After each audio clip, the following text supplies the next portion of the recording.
आज हम बात करने वाले हैं भारत के सामने एक ही समय पर खड़ी 10 बड़ी चुनौतियों के बारे में।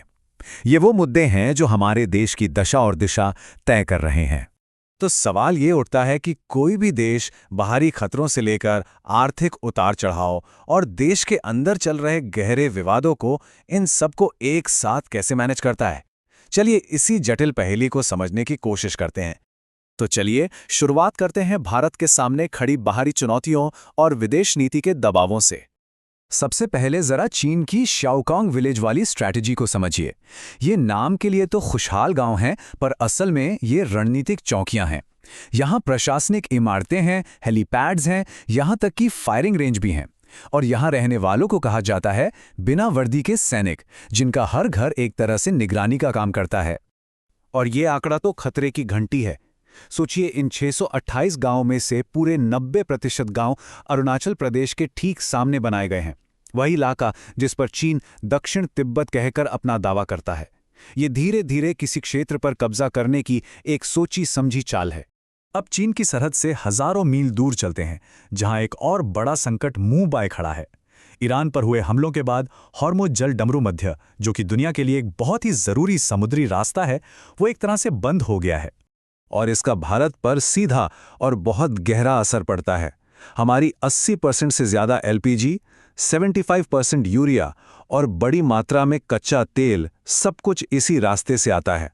मतलब साफ है, इस नाकेबंदी से हमारी ऊर्जा और खेती दोनों ही सेक्टर में एक बड़ा संकट खड़ा हो सकता है।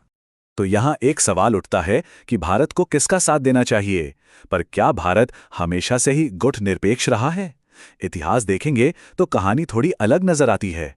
चाहे वो 1956 में हंगरी पर सोवियत हमला हो या 1979 में अफगानिस्तान पर, भारत ने अक्सर सोवियत संघ की आलोचना से परहेज ही किया।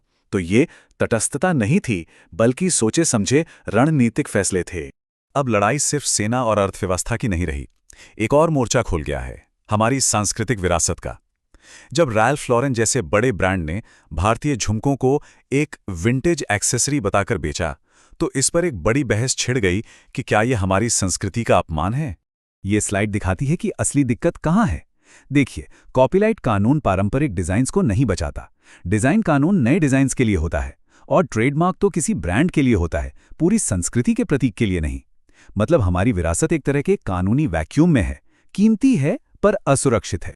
चलिए अब देखते हैं कि इन सब अंतर्राष्ट्रीय हलचलों का सीधा असर हमारी अर्थव्यवस्था पर, यानी हम सब पर कैसे पड़ रहा है। पश्चिम एशिया के संकट का असर सिर्फ पेट्रोल पंप तक ही सीमित नहीं है। कांच की फैक्ट्रियां गैस कटौती की वजह से बंद होने की कगार पर हैं। हवाई जहाज के टिकट महंगे हो रहे हैं, रेस्टोरेंट्स अपना मेन्यू छोटा कर रहे हैं, और किसानों को खाद की बढ़ती कीमतों से जूझना पड़ रहा है। इसका असर हर जगह है। तो इन सब झटकों से निपटने के लिए सरकार ने संसद से 2.81 लाख करोड़ रुपए के अतिरिक्त खर्च की मंजूरी मांगी है। ये एक बहुत बड़ी रकम है, जो बताती है कि संकट कितना गंभीर है। तो सवाल यह है कि इतना पैसा सरकार मैनेज कैसे कर रही है। इसका एक हिस्सा आ रहा है इकोनॉमिक स्टेबलाइजेशन फंड, यानी ईएसएफ से। ये फंड बना ही ऐसे अचानक आए वैश्विक संकटों से निपटने के लिए है। और इस एक्स्ट्रा खर्चे में से 19,230 करोड़ रुपए सीधे सीधे खाद पर सब्सिडी के लिए रखे गए हैं। ये सीधा कनेक्शन है कि कैसे पश्चिम एशिया में एक लड़ाई भारत के किसान की जेब पर असर डालती है और सरकार का बजट हिला देती है। बाहरी दबाव तो हैं ही, पर देश के अंदर भी बड़े बड़े प्रोजेक्ट्स हैं जिनमें भारी पैसा लग रहा है। जल जीवन मिशन, जिसका लक्ष्य हर गांव के घर तक नल से पानी पहुंचाना है, अपने आप में एक बहुत बड़ी चुनौती है। जल शक्ति मंत्रालय ने इस मिशन के लिए लगभग 2.79 लाख करोड़ रुपए मांगे थे, लेकिन भ्रष्टाचार की चिंताओं के चलते वित्त मंत्रालय ने इसे रोक दिया। आखिर में 1.51 लाख करोड़ रुपए मंजूर हुए, लेकिन एक शर्त के साथ, सुजलम भारत नाम का एक नया डिजिटल सिस्टम बनाया जाएगा ताकि पूरी पारदर्शिता रहे। और अब आते हैं हमारे आखिरी हिस्से पर, जो कि देश के अंदर चल रही बहसों पर है, संविधान, संस्थाओं और पर्सनल लॉस को लेकर। ये एक ऐसा कदम है जो पहले शायद ही कभी हुआ हो।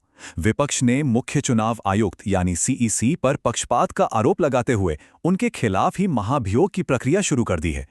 ये हमारे देश की सबसे अहम संवैधानिक संस्था की साख पर एक बहुत बड़ा सवाल है। लेकिन क्या सीईसी को हटाना इतना आसान है? बिल्कुल नहीं। इसे जानबूझकर बहुत मुश्किल बनाया गया है। देखिए, इसके 5 चरण हैं और आखिर में संसद के दोनों सदनों में 2/3 बहुमत चाहिए होता है। ये प्रक्रिया लगभग नामुमकिन जैसी है, ताकि चुनाव आयोग की आज़ादी बनी रहे।